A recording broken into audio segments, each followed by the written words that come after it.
కేవీనెన్కు స్వాగతం. ప్రజలకు న్యాయం చేయాల్సిన అధికారులే అన్యాయానికి వత్తాసు పలికితే ఇక ప్రజలకు దిక్కేవారు. ఆర్మూర్ పట్టణంలో జరిగిన ఈ తతంగం చూస్తే విస్తుపోయి నిజం వెలుగులోకి వచ్చింది.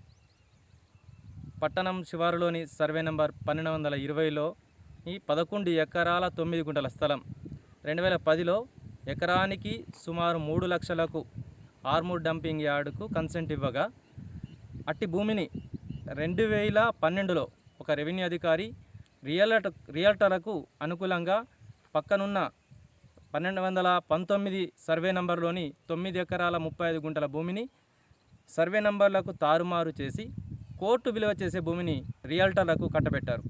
దీంతో 12 ఏళ్లుగా బాధితులు అధికారుల చుట్టూ పెద్దల దగ్గరికి తిరిగి విస్తుపోతున్నారు. వీరిని ప్రభుత్వం ఆదుకోవాల్సిందిగా కోరుచున్నారు. వారి మాటల్లోనే మిగతా విషయాలు వెలుగులోకి వచ్చే అవకాశాలు ఉంటాయి కాబట్టి వారిని అడిగి తెలుసుకుందాం. ఇక్కడ మనం బాధితుడు సనుగుల గంగాధర్ గారు, చిట్టపూర్ గారు ఉన్నారు.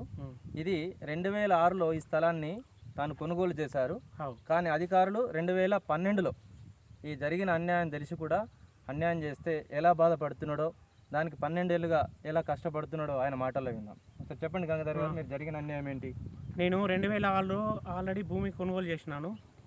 నాకు కొనుగోలు చేసిన తర్వాత 2012లో మమ్మల్ని పిలిచి, అయితే మా రికార్డు ప్రకారంగా 1219 సర్వే నెంబర్కి సంబంధించిన భూమి పాస్బుక్లో పోస్టింగ్ ఉంది.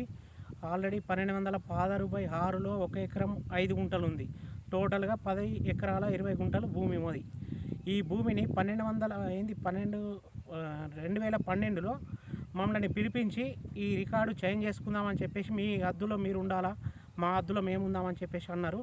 అన్నాకలా ఆ భూమిని ఆల్రెడీ కాన్సెంట్ డంపింగ్ యార్డుకు 1220 సర్వే నెంబర్ ఏదైతే ఇచ్చిందో ఆ సర్వే నెంబర్ని మా పాస్బుక్లో ఎంట్రీ చేయడం జరిగింది. దాని గురించి నేను తిరగడం దగ్గర 9 సంవత్సరాల నుంచి 12 సంవత్సరాలు ఎత్తున తిరుగుతున్నా. ఇప్పటికీ నాకు ఇదివరకు ఏం సహాయం కాలేదు. నేను అన్నిటికీ బాధపడుతున్నా. ఇప్పటికీ ఆర్థికంగా స్తోమత లేదు, అన్ని అప్పుల పాలైన. ఇప్పుడు నాకు బాగా బాధ ఉంది. అంటే ఇప్పుడు మీకు అంటే దీనికి రెవెన్యూ అధికారులు ఇది తప్పు అని చెప్పలేదా? ఈ స్థలం ప్రభుత్వానికి ఇచ్చిరని ఎప్పుడైనా చెప్పారా? చెప్పలే. అంటే ప్రభుత్వానికి మంజూరైంది, మరి ఇది డంపింగ్ యార్డ్ అని తెలిసి కూడా మీకు ఇది చేయడం అని అలా చెప్పారా? అది అసలు యాక్చువల్గా తహసీల్దార్ చూసుకోవాల్సింది. అది తహసీల్దార్ చూసుకోక అది తప్పిదం జరిగిందని చెప్పేసి మళ్ళీ తర్వాత వాస్తవంగా కలెక్టర్ దగ్గర కూడా చెప్పడం జరిగింది. కలెక్టర్ కూడా బెదిరియం అంటే ఆల్రెడీ తహసీల్దార్ని బెదిరియం జరిగింది. చెప్పినాక కూడా వాళ్ళు ఏమన్నారంటే ఆల్రెడీ అఫీషియల్గా కోర్టుకోమని చెప్పేసి ఒక మెమో ఇచ్చిండ్రు. ఆ మెమోని తీసుకొని మేము కోర్టుకు అప్రూవ్ అయినాం. ఇప్పటికీ ఇంకా సమాధానం లేదు. ఇది వేరే వాళ్ళకి అమ్ముకున్నారు, పైసలు తీసుకున్నారు. మళ్ళీ మాకు ఇచ్చిన డబ్బుల కంటే రెట్టింపు అమ్ముకున్నారు. అంటే ఇప్పుడు మీకు అంటే ఈ డంపింగ్ యార్డ్ కన్సల్ట్ అయినాక మీకు ఏమైనా డబ్బులు వచ్చినాయా? మీ సగం ఇచ్చిండ్రు. అంటే మీరు డబ్బులు తీసుకున్నారా? సగం అంటే మాకు ఒప్పంద ప్రకారంగా మేము మాట్లాడిన ప్రకారంగా ఇచ్చిన సగం డబ్బులు ఇచ్చిండ్రు మాకు. ఇంకా సగం డబ్బులు ఇవ్వలేరు. 3 సంవత్సరాలు అవుతుంది. 2020 మాట్లాడుకున్నాం.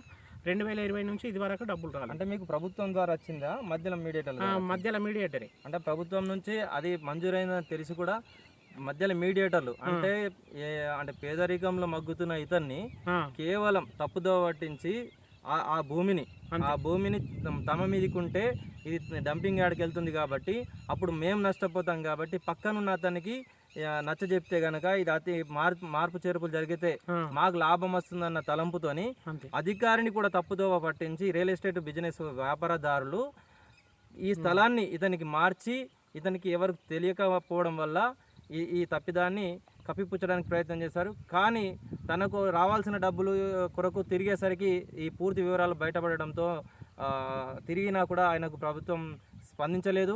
ఎందుకంటే అధికారులు ప్లస్ ఎవరైతే కొనుక్కున్న వ్యాపారులు అవుతున్నారో అప్పటికి ప్రభుత్వానికి అనుకూలంగా ఉండడం వల్ల ఈయనకి ఇంకా ఏం న్యాయం జరగలేదు.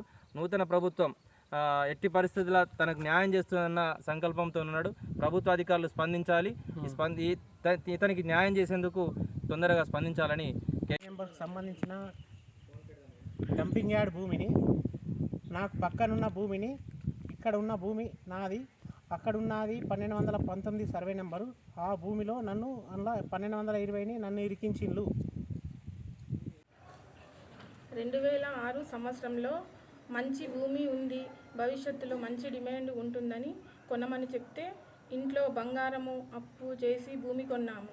2012లో మా భూమిని తారుమారు చేసి మా ఆయనకు ఒప్పించి అన్యాయం చేశారు. అధికారులు ఇప్పటికైనా మా బాధను చూసి మాకు న్యాయం చేయాలని కోరుకున్నాం. వడ్డీలకు వడ్డీలు పెరుగుతున్నాయి. అధికారులు పట్టించుకోలేకపోతే మాకు భవిష్యత్తు లేదు. మీ దయ.